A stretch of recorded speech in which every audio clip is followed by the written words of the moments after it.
Bonsoir à toutes et à tous, bienvenue dans ce journal. On revient sur la prise de parole de Emmanuel Macron depuis la base aérienne d'Istres. Il a adressé ses vœux aux armées.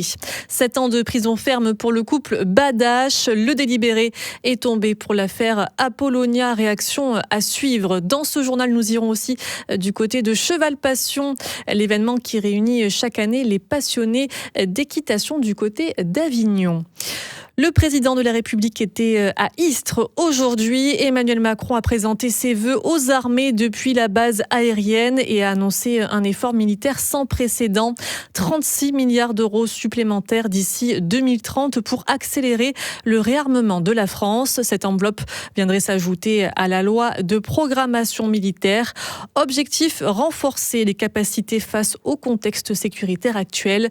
Le chef de l'État appelle aussi les industriels de défense à produire plus vite et en plus grande quantité.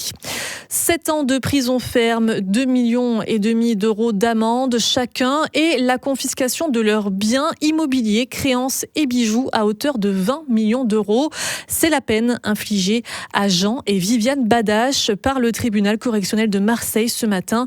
Les époux cofondateurs de la société de promotion immobilière aixoise Apollonia ainsi que 12 autres prévenus ont été jugés coupables d'escroquerie en bande organisée. Dans cette affaire, près de 750 parties civiles ont subi un préjudice financier qui s'élève à plus de 1,2 milliard d'euros. Réaction de maître Frédéric Landon, l'un des avocats des époux Badache. Je vous rappelle que le parquet avait requis 10 ans d'emprisonnement, c'est-à-dire la peine maximale, prévue par la loi, dans un dossier d'une ancienneté extrême, avec des responsables qui ne sont pas présents à l'audience, parce que c'est quand même les faiblesses de ce dossier. Les banques ne le sont que comme partie civile, ce qui est une tarte à la crème. Les courtiers ont disparu du dossier et on fait tout peser sur les époux Badache. Voilà. Donc on ne se prépare jamais à des mauvaises nouvelles. D'autant plus que pour nous, il était inenvisageable que le tribunal prononce un mandat de dépôt à effet différé avec question provisoire. Qu'il envisage un mandat de dépôt différé comme pour d'autres prévenus, oui, ce qui permet de jouer la carte d'un appel, parce que là en réalité c'est faire pression sur nous. Voilà, on va matérialiser les choses, on va se battre parce que le combat est loin d'être perdu.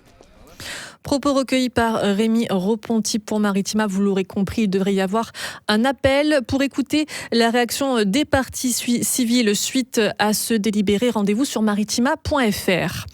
Comment se porte la qualité de l'air dans notre région ? Comme chaque année en janvier, Atmosud fait un bilan. Il y a du mieux dans les Bouches-du-Rhône, mais selon votre lieu d'habitation, vous êtes plus ou moins concerné par la pollution. Les explications de Dominique Robin, directeur de l'Observatoire de la qualité de l'air. On voit des différences qui sont très importantes pour les polluants dits proches des sources. Qu'est-ce que ça veut dire ? Ça veut dire que si on habite dans les centres-villes, proches par exemple de grands axes, on a une pollution qui est plus forte, et ça se vérifie toujours, pour des raisons très simples, c'est qu'il y a une forte attractivité, encore beaucoup de voitures thermiques dans nos grandes villes, c'est vrai pour Marseille, ça l'est également pour Aix-en-Provence, et on a un contexte pénalisant qui est lié à l'urbanisme. Il faut bien comprendre que l'air, c'est un équilibre entre des rejets, mais aussi la capacité de dispersion de l'atmosphère, et en ville, en fait, l'urbanisme a freiné les vents, et donc on a vraiment des processus d'accumulation. On a bien sûr la question maritime, qui nous occupe beaucoup. Alors on parle beaucoup de Marseille, mais c'est vrai à Toulon, à Marseille, à Nice, mais aussi un petit peu à Fos. De ce côté-là, on a des voies d'amélioration aussi. Il va falloir quand même affermir la décision. Alors en quoi ça consiste ? C'est ces gros branchements de navires. Vous savez, les navires, quand ils arrivent à quai, l'électrification. Ils ont besoin d'électricité. En fait, aujourd'hui, on a la possibilité de les raccorder grâce à des gros investissements, il faut le souligner, de la part du port, mais aussi des armateurs. Ça commence à se mettre en place et c'est des bénéfices immédiats.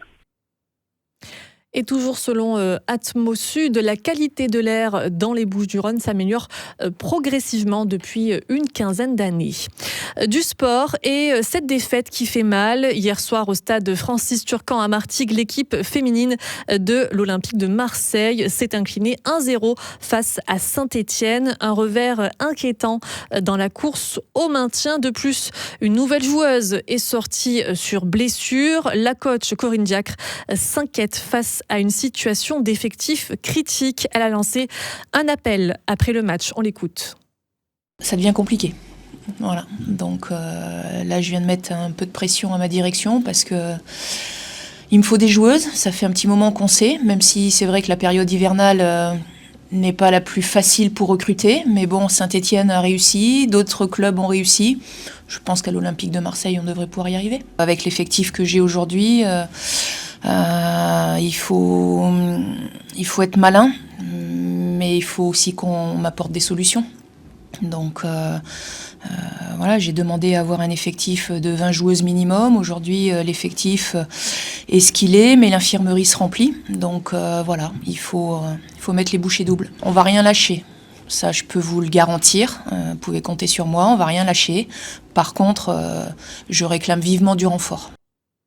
Propos recueillis par Joey Temple. L'urgence est d'autant plus grande que le calendrier ne fait pas de répit pour les Marseillaises. Elles doivent enchaîner 2 gros morceaux. Un déplacement à Fleury ce samedi en championnat et la réception de l'Ogre Lyon en Coupe de France, dimanche 25 janvier. Une foule de passionnés était réunie hier au sein de la librairie L'Alinéa à Martigues. Vincent Munier, photographe animalier et cinéaste, a présenté son dernier film à la cascade. Dans son œuvre Le Chant des forêts, il nous emmène dans ces forêts vosgiennes avec son père qui lui a tout appris et son fils qui souhaite apprendre. Il a également publié un livre photo tiré de son film. Qu'il a donc dédicacé à l'Alinéa, un reportage de Cyrielle Blazikowski. Après une conférence avec le photographe, une longue file d'attente s'est formée devant lui pour dédicacer son livre. Avec cette œuvre plus personnelle que les précédentes, Vincent Munier a touché son public. Moi, j'ai fait de ma passion un métier, qui est photographe animalier, maintenant cinéaste. Et donc, il y a cette envie de toujours... c'est ça, c'est de partager ses émotions et puis essayer de se réconcilier avec la nature sauvage, quoi. Il y a des choses merveilleuses partout, en fait, en France. C'est ça dont on se rend pas compte. C'est qu'on peut s'émerveiller devant des choses ordinaires, mais il faut juste prendre le temps, quoi. Sa venue à Martigues a réuni beaucoup de passionnés de la nature et même des fans. C'est du cinéma avec le son qui est incroyable. Tout le temps, on est immergé dans le son de la forêt, les images qui sont magnifiques et tout ça. Et du coup, j'avais envie de comprendre un peu plus comment il a fabriqué son film et quel était son état d'esprit, qu'est-ce qu'il voulait transmettre. Vous avez fait dédicacer combien de livres ? 4 livres sur voilà. Et encore, j'ai pas pris tous les livres que j'ai à la maison. Je viens de CRMI, donc j'ai un peu de route. Mais quand j'ai vu qu'il venait ici, je dis c'est quelqu'un qu'il faut vraiment voir, écouter, rencontrer. Et vous avez eu la dédicace donc ? J'ai acheté le livre exprès. Alors, il est comment ce livre ? Je vais le découvrir. Alors, ce sont les photos du film, donc quand on l'a déjà vu, on n'est pas surpris.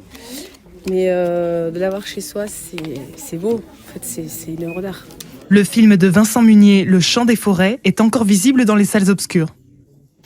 Si vous voulez voir de très beaux animaux ce week-end, Cheval Passion a ouvert ses portes au parc des expositions du côté d'Avignon. Un événement incontournable chaque année pour tous les passionnés de chevaux et de poneys. Cheval Passion fête ses 40 ans. Aujourd'hui, les scolaires sont venus découvrir les emplois et formations que propose cet univers. Rencontre avec des professionnels et des enfants dans ce reportage. Alors on va forcément penser à l'enseignant d'équitation, au palefrenier, c'est les premiers métiers qui viennent à l'esprit et qui sont les plus demandés dans la filière, mais on va aussi avoir les vétérinaires, les ingénieurs en recherche et développement, les éthologues et plein d'autres beaux métiers qu'on ne pourrait citer, il y en a trop. Cheval Passion, c'est aussi l'innovation, donc du coup cette année nous avons remporté le premier prix pour la 2e année consécutive du Challenge de l'innovation grâce à cette selle qui a demandé environ 200 heures de travail. Un cheval. Des chevals. Oui. Ils sont gentils.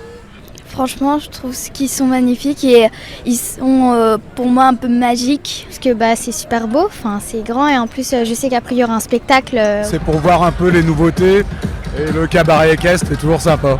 Bienvenue au cabaret équestre de Cheval Passion. Reportage de Laurence Durando. Le cabaret équestre permet de voir des spectacles le midi et le soir, mais le grand show, c'est le gala des crinières d'or. Il y a encore 2 représentations demain et une dimanche. Dimanche, dernier jour d'ouverture de Cheval Passion. C'est la fin de cette édition. Vous retrouvez demain Sandrine Calvérac pour un nouveau JT. Je vous souhaite une très bonne soirée.